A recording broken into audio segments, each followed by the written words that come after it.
Hello students, बेटा पिछले lecture के अंदर हमने मैग्नेटिक फील्ड का कंसेप्ट पढ़ा। वहां पर हमने कुछ एक्सपेरिमेंट पढ़े थे, जैसे कि फॉर एग्जांपल ऑस्टेड एक्सपेरिमेंट क्या करता था, एलपीएस रूल क्या था, तो वो सब चीजें हम वहां पर पढ़ चुके हैं। आज हम पढ़ने जा रहे हैं force on a moving charge in magnetic field.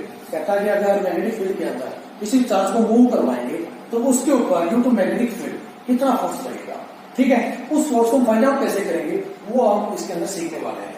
Okay, तो देखिए हमने यहाँ पर लिखा, let us consider a positive charge is moving in a uniform magnetic field vector be with A velocity vector v। कहता है कि मान लीजिए हमने क्या लिया, पॉजिटिव चार्ज लिया, अगर उस पॉजिटिव चार्ज को हम किसी वेलोसिटी v से किसी मैग्नेटिक फील्ड के अंदर मूव करवाते हैं। ठीक है, फॉर एग्जांपल ये मान लीजिए आपके पास एक कोई कंडक्टर है, इसके अंदर ये आपके करंट की डायरेक्शन है, यानी किस डायरेक्शन में करंट पास हो रहा है, फ्लो कर रहा है, और मैंने क्या किया, इससे मैग्नेटिक फील्ड में एक पॉजिटिव चार्ज को रख दिया। ठीक है, पहले दिया, इसको मूव करना शुरू कर दिया, कितनी वेलोसिटी से, वेक्टर v से। ठीक है, यानी कि वेलोसिटी वेक्टर क्या मान लिया हमने यहाँ पर, vector v। Okay, let angle between vector v and vector b is theta. कहता है कि वेलोसिटी वेक्टर और मैग्नेटिक फील्ड के बीच में जो एंगल हमने कंसीडर किया है कितना मान लिया यहाँ पर, थीटा। ठीक है, ड्यू टू मैग्नेटिक फील्ड, कहता है कि इस मैग्नेटिक फील्ड की वजह से the charge experience a force. कहता है कि चार्ज के ऊपर फोर्स लगेगा। देखिए बेटा, अगर मैं कुछ देर के लिए मान लूं कि इस चार्ज के ऊपर हमने कोई इस चार्ज को हमने मूव नहीं कर पाया, ठीक है, यानी कि ये चार्ज किसमें है, रेस्ट में। देखिए इस कंडक्टर की वजह से, जिसके अंदर से आई करंट पास हो रहा है, इसकी वजह से टेम्परेचर फील्ड क्रिएट होगा। ठीक है, मैग्नेटिक फील्ड क्रिएट होगा। जब इस पॉजिटिव चार्ज को उस मैग्नेटिक फील्ड में रखेंगे तो ड्यू टू दिस करंट, ठीक है, electric field is equal to a zero. इस करंट की वजह से इस चार्ज पर जो इलेक्ट्रिक फील्ड होगा वो क्या होगा, जीरो। ठीक है, इधर देता हूं, due to this current. Okay, दूसरी बात, यहां पर जो मैग्नेटिक फील्ड है वो जीरो नहीं होगा। ठीक है, मैग्नेटिक फील्ड जीरो नहीं होगा, क्योंकि मैग्नेटिक फील्ड की कुछ ना कुछ यहाँ पर वैल्यू होगी।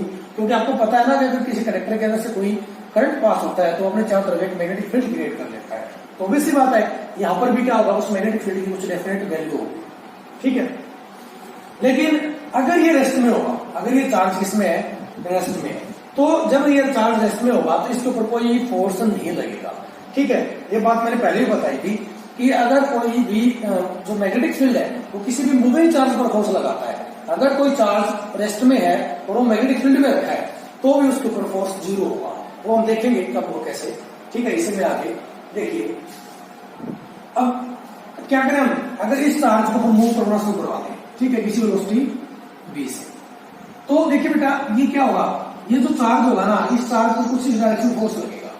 ठीक है, ये क्या करेगा, चार्ज जब इसको ऊपर की तरफ फेंकेंगे v वेलोसिटी से तो इधर मूव करना शुरू कर देगा। इधर मूव करने का मतलब क्या है, इधर मूव करने का मतलब ये है कि इस जो कंडक्टर के अंदर जो कंडक्टर की वजह से जो मैग्नेटिक फील्ड प्रोड्यूस हो रहा था, इस करंट की वजह से मैग्नेटिक फील्ड प्रोड्यूस हो रहा था, वो मैग्नेटिक फील्ड इस चार्ज पर कुछ फोर्स लगा है और वो फोर्स किस डायरेक्शन में लग रहा है, इस डायरेक्शन में लग रहा है, तभी तो इधर मूव करना शुरू करेगा।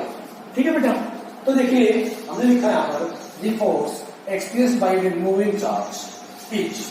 कहता है कि इस मूविंग चार्ज के ऊपर, इस मूविंग चार्ज पर मैग्नेटिक फील्ड की वजह से जो फोर्स लगेगा वो क्या होगा, फर्स्ट पॉइंट क्या है, is directly proportional to the magnitude of charge. कहता है कि वो चार्ज के मैग्नीट्यूड का डायरेक्टली प्रोपोर्शनल होगा, यानी कि जो चार्ज आपने यहाँ पर रखा है वो कितना है।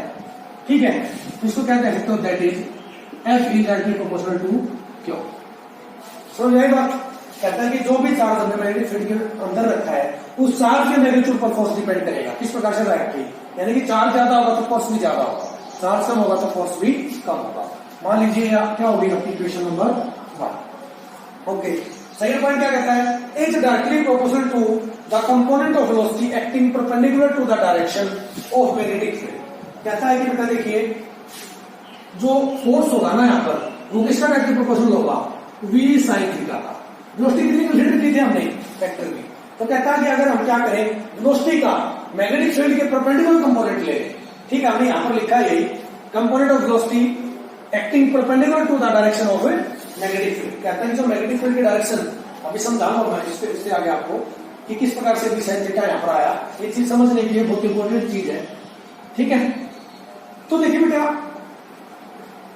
यहाँ पर क्या होगा, जो वेलोसिटी का जो कंपोनेंट मैग्नेटिक फील्ड के परपेंडिकुलर होगा उस कंपोनेंट पर फोर्स डिपेंड करेगा, यानी कि वो कंपोनेंट जितना ज्यादा होगा फोर्स उतना ही ज्यादा होगा। समझ में आई बात। और जो रेक्टेंगुलर कंपोनेंट है, सॉरी परपेंडिकुलर कंपोनेंट जो आएगा वेलोसिटी का मैग्नेटिक फील्ड के, उसका वो क्या होगा v sin थीटा, उसका डायरेक्टली प्रोपोर्शनल होगा यहाँ पर क्या फोर्स। ठीक है। थर्ड पॉइंट क्या कहता है, अच्छा इसको कह दीजिए equation number 2। Okay, third point क्या कहता है, is directly proportional to the magnitude of magnetic field applied. जो मैग्नेटिक फील्ड अप्लाई किया है, यानी कि मैग्नेटिक फील्ड की जो स्ट्रेंथ है, मैग्नेटिक फील्ड की जो स्ट्रेंथ है उस पर पे फोर्स डिपेंड करेगा, फैक्टर डिपेंड करेगा, that is F is directly proportional to B।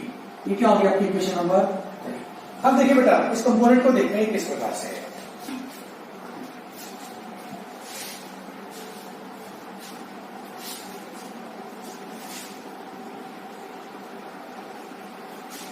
मान लीजिए ये कोई टेबल है,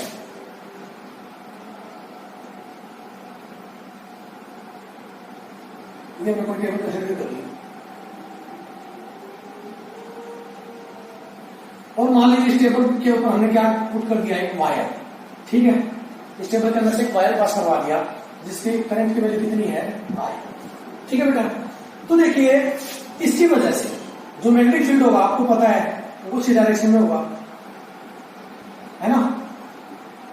तो ऑब्वियसली बात, अगर मैं इस पॉइंट की बात करूंगा तो इस पॉइंट के ऊपर मैग्नेटिक फील्ड डायरेक्शन क्या होगी, ये वाली। ठीक है, क्योंकि हम क्या करते थे, मैग्नेटिक फील्ड डायरेक्शन पता लगाने के लिए मैग्नेटिक फील्ड लाइन्स में टेंजेंट ड्रा करते थे।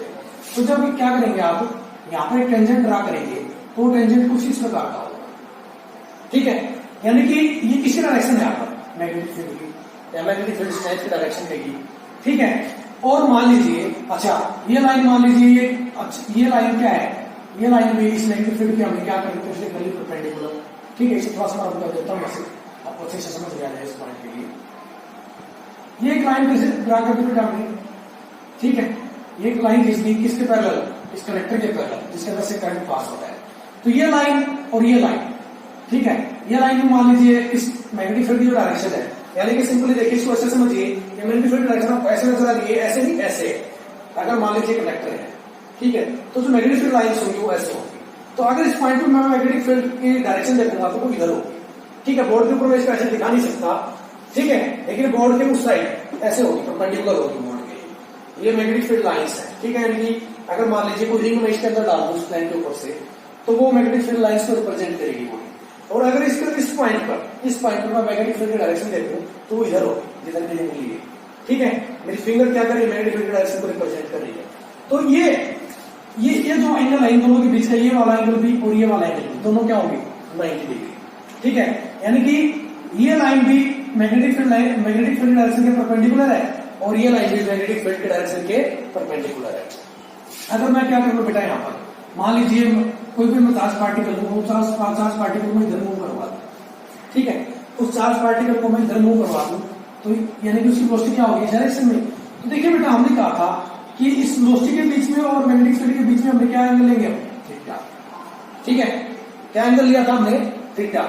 इससे पहले जो स्टेंजा हमने यहां से साफ कर दिया, उसके अंदर लिखा था कि वेक्टर v और वेक्टर b के बीच का एंगल कितना मान लिया हमने, थीटा। तो देखिए, आपने 11th क्लास में वेक्टर में रेक्टेंगुलर कंपोनेंट्स पढ़े होंगे, उनका यूज हो रहा है। ठीक है, जिस आर्म के साथ एंगल लेंगे उसको हम क्या ले लेंगे। अब देखिए, इस वेलोसिटी के दो कंपोनेंट हो सकते हैं, एक तो इस लाइन के अलोंग यानी कि मैग्नेटिक फील्ड के परपेंडिकुलर, और एक मैग्नेटिक फील्ड के अलोंग।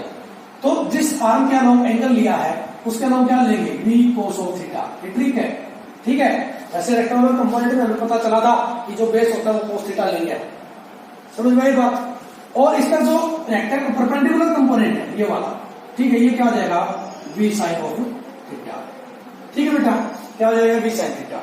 तो देखिए इसका जो फोर्स है ना, ठीक है, इस चार्ज पार्टिकल पर जो फोर्स लगेगा वो किसका डायरेक्ट प्रोपोर्शनल होगा, इस कंपोनेंट का, v sin थीटा। अगर आपने रेक्टेंगुलर कंपोनेंट्स ध्यान से पढ़े हैं तो आपको समझ आ गया होगा कि v sin थीटा कैसे आया। इस वेलोसिटी को हमने दो रेक्टेंगुलर कंपोनेंट्स में डिवाइड कर दिया। ठीक है, एक कंपोनेंट होगा अलोंग मैग्नेटिक फील्ड वेक्टर भी, और एक उसके परपेंडिकुलर। तो जो देखिए, अब मैग्नेटिक फील्ड के साथ एंगल ले रहे थीटा, तो ये वाला जो मैग्नेटिक फील्ड का अलोंग कंपोनेंट होगा वो क्या होगा, v cos थीटा, और इसके परपेंडिकुलर कंपोनेंट जो होगा वो क्या होगा, v sin थीटा। तो पता चला ये v sin थीटा कैसे आया, यानी कि तो ये कंपोनेंट देखिए बेटा, हमने क्या कहा था, मैग्नेटिक फील्ड की जो डायरेक्शन है उसका परपेंडिकुलर कंपोनेंट होगा उसके ऊपर फोर्स डायरेक्टली डिपेंड करेगा। तो ये जो v sin थीटा है ये मैग्नेटिक फील्ड के परपेंडिकुलर कंपोनेंट है, ये मैग्नेटिक फील्ड से परपेंडिकुलर कंपोनेंट है, ठीक है। इसलिए इस पर फोर्स डायरेक्टली डिपेंड करेगा, that is F is directly proportional to v sin of theta, ठीक है। अब इस डायग्राम को ऊपर से रब कर देता हूं।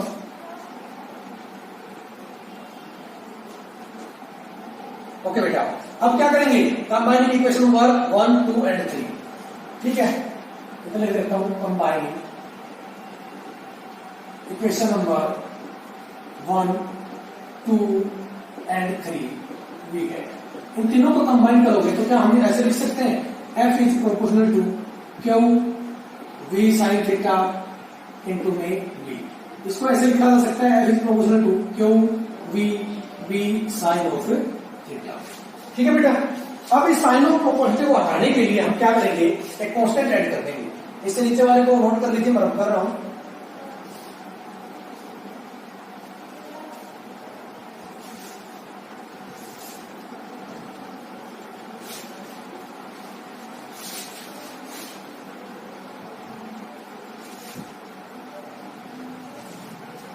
अब इस साइन ऑफ प्रोपोर्शनल को हटाने के लिए हम क्या करेंगे, कांस्टेंट ऐड कर देंगे। मान लीजिए वो कांस्टेंट क्या है, के। उस कांस्टेंट को निकालने कर लिया के, तो क्या होगा, F इक्वल टू के Q v sin of theta if के इक्वल टू 1, ठीक है। लिख सकते हैं यहां पर तुम, वेयर के is constant of proportionality, constant of proportionality, ठीक है। के यहां पर क्या है, कांस्टेंट ऑफ प्रोपोर्शनैलिटी, यानी कि इस साइन को, प्रोपोर्शनल के साइन को हटाने के लिए क्या क्या हमने यहां पर कांस्टेंट है। देखिए इफ के इज इक्वल टू 1, अगर के की वैल्यू को मैं क्या कर दूं 1, यानी कि इस कांस्टेंट को कितना कैंसिल कर दूं मैं 1, तो फोर्स क्या हो जाएगा बेटा, यहां से F is equal to Q v sin of theta. अब देखिए वेक्टर के चैप्टर का हम यहां पर यूज करेंगे। मैंने कहा था ना कि पहले जो चार यूनिट्स है उसके अंदर वेक्टर का भरपूर यूज होने वाला है, इसलिए उसको रिवाइज कर लीजिए। अब देखो यहां पर क्यों कैसी क्वांटिटी है, स्केलर, ठीक है। वेलोसिटी भी कैसी क्वांटिटी है, वेक्टर। मैग्नेटिक फील्ड भी कैसी क्वांटिटी है, वेक्टर क्वांटिटी है, ठीक है बेटा। तो देखिए अगर किन्हीं दो वेक्टर क्वांटिटी के साथ साइन थीटा लगा हुआ है तो क्या होगा, अगर किन्हीं भी दो वेक्टर क्वांटिटीज के साथ साइन थीटा लगा हुआ है उसका मतलब ये हुआ कि ये क्रॉस प्रोडक्ट लिया है हमने उन दोनों क्वांटिटीज का। जिन दो क्वांटिटीज के साथ साइन थीटा लिखा हुआ है ना, उसका मतलब है उन दोनों क्वांटिटीज का क्रॉस प्रोडक्ट हमने लिया है। तो इसको हम ऐसे लिख सकते हैं, F इज इक्वल टू में Q इंटू में vector v cross vector v, ठीक है। क्या है, वेलोसिटी वेक्टर, ये मैग्नेटिक फील्ड, दोनों वेक्टर क्वांटिटी होती है, इसलिए हमने क्या किया, इन दोनों का वेक्टर क्रॉस प्रोडक्ट ले लिया, ठीक है। तो क्या होगा, F इज इक्वल टू के into vector v cross vector v। एक फॉर्म तो ये हो सकती है इसकी, दूसरी फॉर्म ये हो सकती है बेटा, F इज इक्वल टू में Q इंटू में vector v cross vector v, ठीक है। दूसरे तरीके से इस प्रकार से लिखा जा सकता है। लेकिन अगर आपसे पूछा जाए कि इसके अंदर कौन सा तरीका सही होगा कौन सा गलत, तो मैं ये कहता हूं यहां पर अकॉर्डिंग टू ऑब्जर्वेशंस, ये जो पहला जो फॉर्मूला है F is equal to Q into vector v cross vector v, ये ठीक होगा और नीचे वाला क्या होगा, गलत, ठीक है। अब आपको बताऊंगा मैं कैसे गलत होगा ये। देखिए मान लिया हमने वही उसी प्रकार एक टेबल कंसीडर कर लिया, फिर से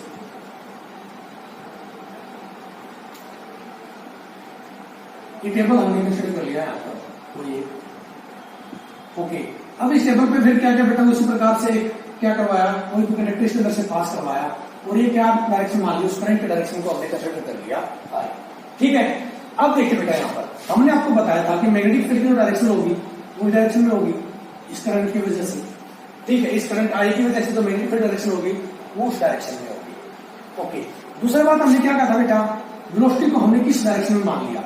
मान लीजिए कि जो वेलोसिटी ये किस डायरेक्शन आ गई, वेक्टर की, यानी कि उस मैग्नेटिक फील्ड के डायरेक्शन बता दी हमने वेक्टर की।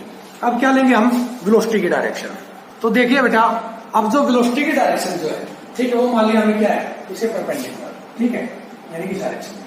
मान लीजिए यानी कि जो चार्ज पार्टिकल है, यहाँ पर अगर कोई पार्टिकल कंसीडर करते हैं तो उसका मैग्नेटिक फील्ड उस साइड लगेगा और उसको हमने ऊपर की तरफ थ्रो कर दिया, यानी कि पैरेलल टू द कंडक्टर। इस कंडक्टर के पैरेलल हमने उसको क्या कर दिया, थ्रो कर दिया, यानी कि किसी वेलोसिटी v से।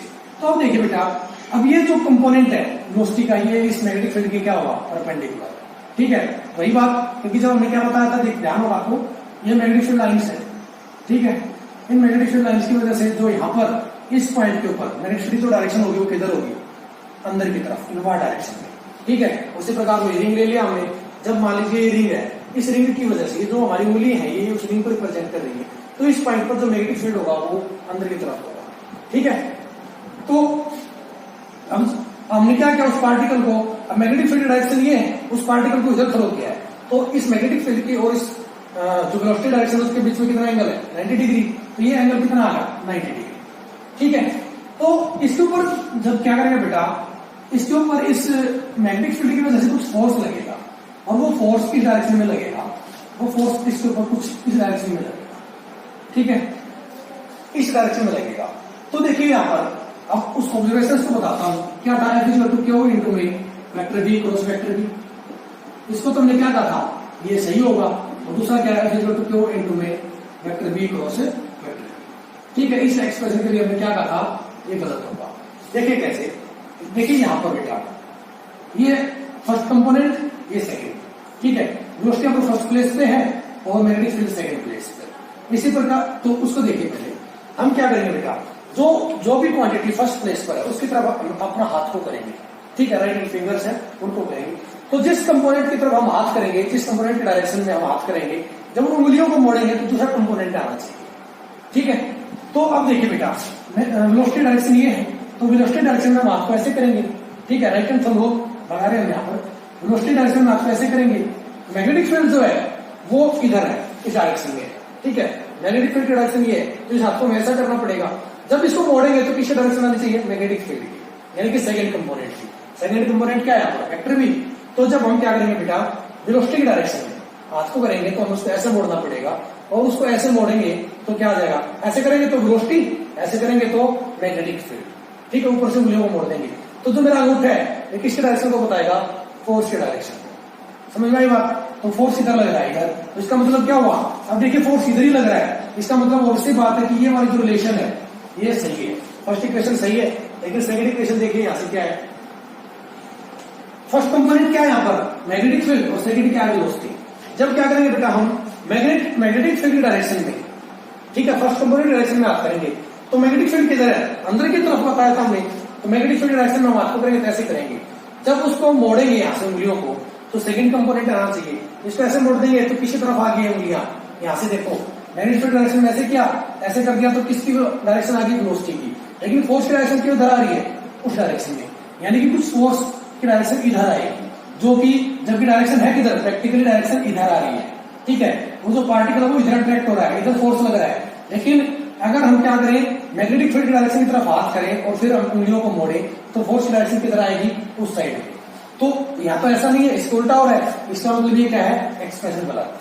तो अगर आपको यहाँ पर फोर्स के लिए रिलेशन लिखनी पड़ेगी, तो कौन सी रिलेशन लिखेंगे आप यहाँ पर, F इक्वल टू में q into vector B cross vector B, या q v B sine of theta, ठीक है। ध्यान रखना है, इसका यूज नहीं करना है, इस रिलेशन का यूज नहीं करना है। फिर से बता रहा हूं, कौन से का यूज करना है, या तो इसका यूज करना है, इस वाले रिलेशन का, यानी कि 4 नंबर इक्वेशन कह दीजिए, इसको कह दीजिए 5, 4 या 5 का यूज करना है, बाकी किसी का यूज नहीं करना है। अब बात करते हैं स्पेशल केसेस की।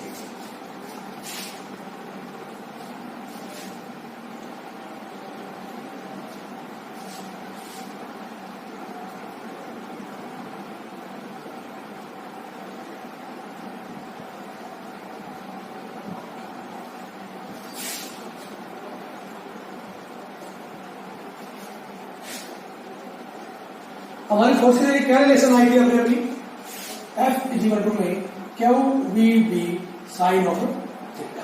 तो स्पेशल केस देखिए बेटा क्या कहते हैं,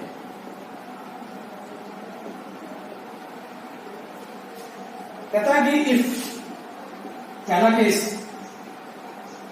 case number 1, if theta is equal to में 0 डिग्री और 180 डिग्री, जब थीटा किसके इक्वल हो, 0 डिग्री के या 180 डिग्री के। तो आपको पता है ना कि साइन 0 क्या होता है, then sine 0 is equal to में, sine 0 degree is equal to में 0, ठीक है। और इसी प्रकार साइन 180 डिग्री भी क्या होगा, 0। तो तो फोर्स किसके इक्वल हो जाएगा? तो क्या करें इन वैल्यूज को साइन 0 को या साइन 180 में पुट कर दे तो क्या आ जाएगा F इक्वल टू में q v B sine of 0 degree. जब 0 पुट करेंगे तो भी टर्म 0 आ जाएगी और 0 इंटू में समथिंग 0 इंटू में समथिंग क्या आ जाएगा 0। इस केस में फोर्स क्या आ जाएगा बेटा 0। दूसरी बात क्या पुट करेंगे F इक्वल टू में q v B sine 180 degree. ठीक है तो साइन 180 की जगह क्या पुट कर देंगे 0 क्यू वी बी इंटू में 0 इंटू समथिंग 0 तो फोर्स यहां पर भी क्या आ जाएगा 0। तो इसका मतलब क्या कह सकते हो if charge particle is moving along the direction of magnetic field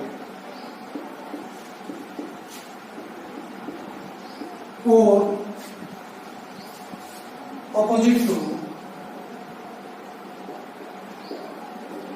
the direction of magnetic field, then no force is acting on it। ठीक है क्या हुआ बेटा?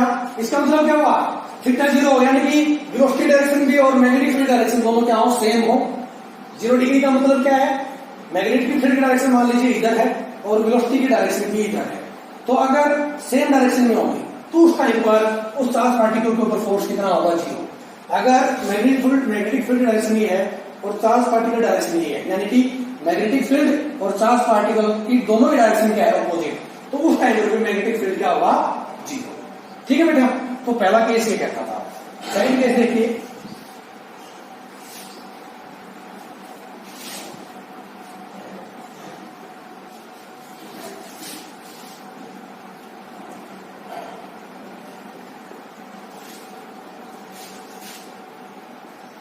Case number 2 if theta is equal to 90 degree. अगर मैं theta क्या मान लो बेटा 90 डिग्री तो उस केस में क्या इधर साइन थीटा तो साइन थीटा क्या हो जाएगा साइन 90 डिग्री थीटा की जगह आप करेंगे साइन 90 तो साइन 90 आपको पता है किसके इक्वल होता है 1 के ऊपर। तो फोर्स किसके इक्वल हो जाएगा बेटा यहाँ से F इज इक्वल टू में q v B sine of 90 degree sine 90 क्या है 1 तो फोर्स क्या आ जाएगा क्यू वी बी इंटू में 1 देखो ना देखो कुछ फर्क नहीं पड़ता। तो इस केस में फोर्स क्या हो जाएगा मैक्सिमम। तो देखिए जब वेलोसिटी डायरेक्शन और magnetic field direction sorry velocity और मैग्नेटिक फील्ड के अंदर वेलोसिटी और मैग्नेटिक फील्ड के बीच में अगर एंगल 90 डिग्री है ठीक है यानी कि अगर मैग्नेटिक फील्ड इधर है अगर मैग्नेटिक फील्ड उस डायरेक्शन में है और पार्टिकल को इधर थ्रो कर रहे हैं ऊपर की तरफ फेंक रहे हैं तो उस टाइम पर जो फोर्स लगेगा ना चार्ज के ऊपर वो क्या होगा मैक्सिमम। ठीक है बेटा। दूसरी बात थर्ड केस क्या कहता है case 3 if theta is equal to 270 degree. अगर थीटा क्या हो 270 डिग्री तो उस केस में आपको पता है कि साइन 270 डिग्री किसके इक्वल होता है -1 के। ठीक है तो फोर्स क्या आ जाएगा बेटा q v B sine of 270 degree 270 क्या पुट करेंगे -1 तो क्या आ जाएगा माइनस क्यू वी बी। ठीक है तो उस टाइम में फोर्स किसके इक्वल आ जाएगा minus q into v into B के इक्वल आ जाएगा। ठीक है तो ये क्या हमारा थर्ड केस। अब देखते हैं फोर्थ केस केस नंबर 4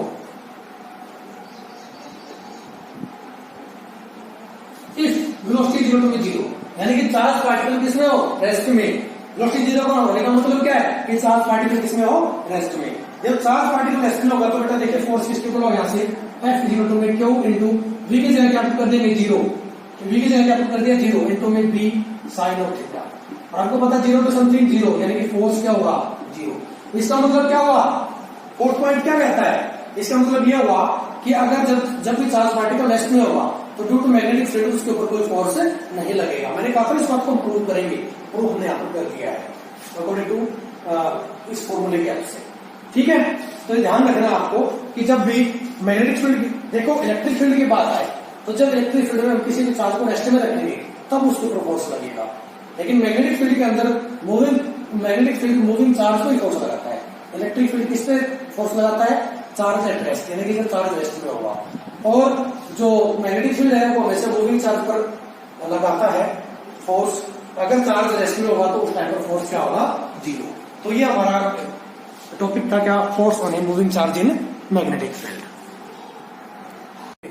अब नेक्स्ट आता है magnetic field strength. Magnetic field strength क्या होता है? देखिए बेटा, अभी अभी हमने फोर्स का फॉर्मूला निकाला था, क्या था? Q v B sine of theta. ठीक है, फॉर्मूला फोर्स का फॉर्मूला क्या था? Q into B into B into sine theta. अगर मैं कहता हूं कि if v is equal to मे वन, ठीक है, वी इज इक्वल टू मे one, q is equal to मे वन और sine theta is equal to मे वन। ठीक है, अगर हम क्या करें, v की जगह वन पुट कर दे, क्यू की जगह वन पुट कर दे, साइन थीटा की जगह वन पुट कर दे, तो फोर्स किसके ऊपर आ जाएगा? पुट कीजिए यहाँ पर, f इज इक्वल टू मे, क्यू की जगह वन, v की जगह वन, साइन थीटा की जगह वन, v इंटू बी एच टी साइन थीटा की जगह वन, तो यानी कि f इज इक्वल टू मे b। इसका मतलब क्या हुआ? कहता है कि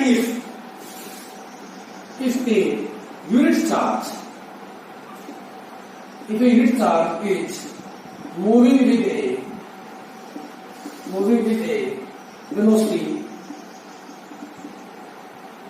velocity if a unit charge is moving with a unit velocity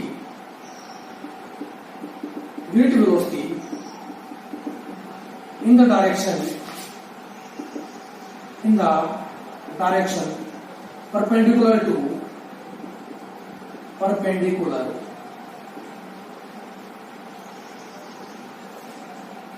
in direction perpendicular to the magnetic field, then force expressed by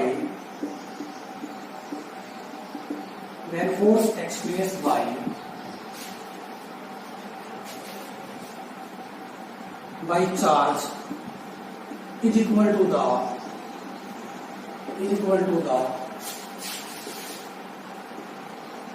magnetic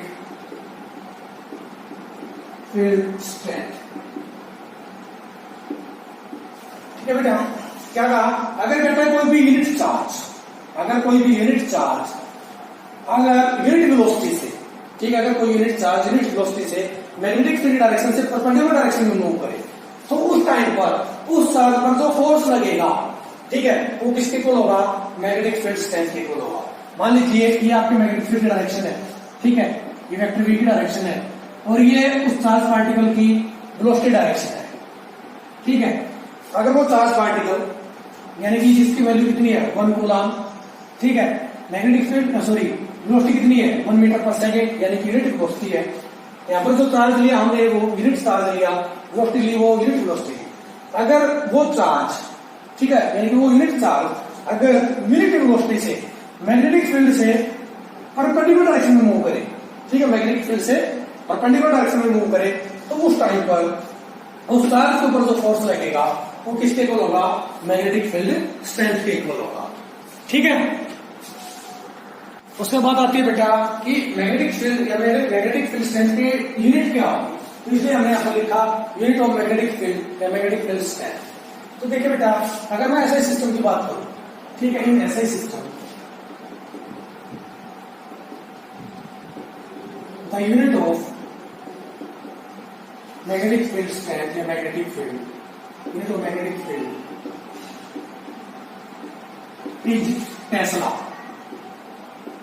ठीक है, जो मैग्नेटिक फील्ड की जो यूनिट होती है वो तो टेस्ला और वेबर पर मीटर स्क्वायर, एक ही बात है।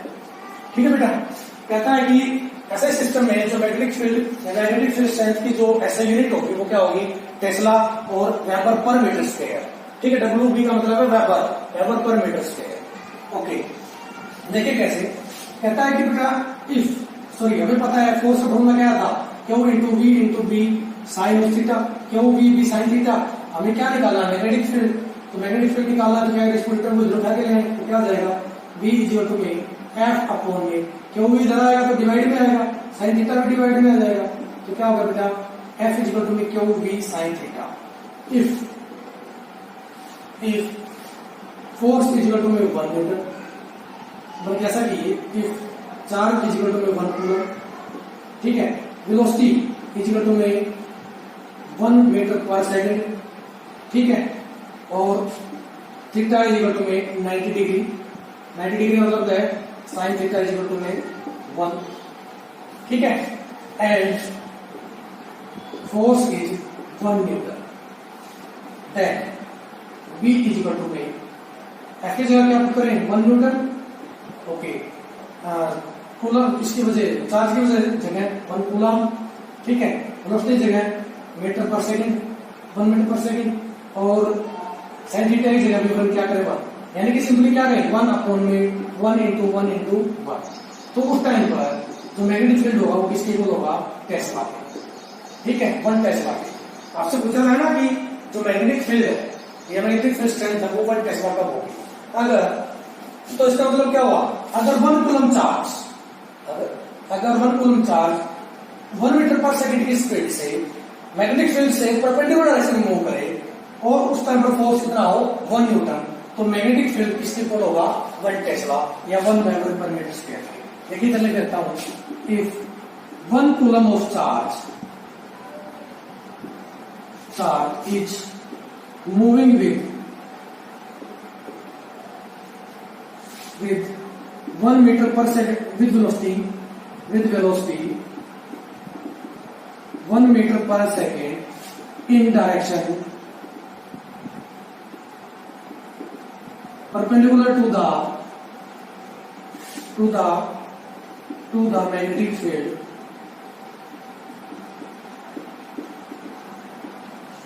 अगर कहता कि अगर एक कूलम चार्ज 1 मीटर पर सेकंड की स्पीड से मैग्नेटिक फील्ड से परपेंडिकुलर डायरेक्शन में मूव करता है and force experienced by charge is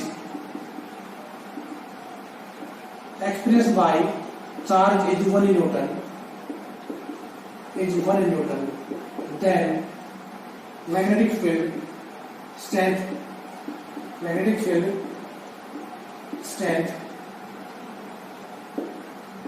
is 1 Tesla।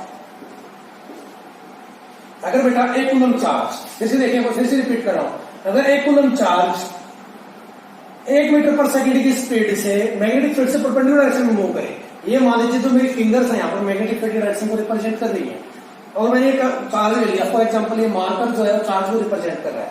तो अगर ये जो चार्ज है, ठीक है, इस चार्ज की वैल्यू कितनी है 1 कूलम, इस चार्ज की वैल्यू कितनी है 1 कूलम, ओके।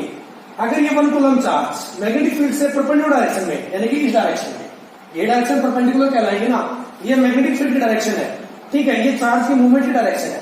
अगर 1 कूलम का चार्ज इस डायरेक्शन में 1 मीटर पर सेकंड की स्पीड से मूव करे, ठीक है, अगर ये 1 कूलम का चार्ज मैग्नेटिक फील्ड से परपेंडिकुलर डायरेक्शन में 1 मीटर पर सेकंड की स्पीड से मूव करे, तो अगर उस टाइम पर अगर इस चार्ज पर फोर्स कितना हो 1 न्यूटन, ठीक है, उस चार्ज पर फोर्स कितना हो 1 न्यूटन हो, तो उस टाइम पर मैग्नेटिक फील्ड स्ट्रेंथ किसके इक्वल होगी 1 टेस्ला के इक्वल होगी, ठीक है। हमने बताया था क्या थी, ऐसे सिस्टम में मैग्नेटिक फील्ड की जो यूनिट है वो क्या होती है टेस्ला या वेबर पर मीटर स्क्वायर, और यूनिट 1 टेस्ला का वो भी हमने बताया।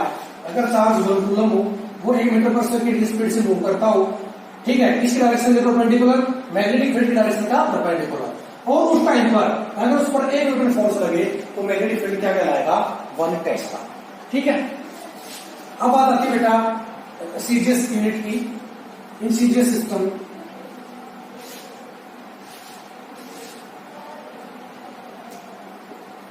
in CGS system, the unit of magnetic field is Gauss, ठीक है। अगर सीजीएस सिस्टम की बात करें तो सीजीएस सिस्टम में जो मैग्नेटिक फील्ड स्ट्रेंथ या मैग्नेटिक फील्ड की जो यूनिट होगी वो क्या कहलाती है गॉस, ठीक है। तो ये तो क्या किसकी बात की यूनिट की। अब बात करते हैं डायमेंशंस की, डायमेंशन फॉर्मूला की।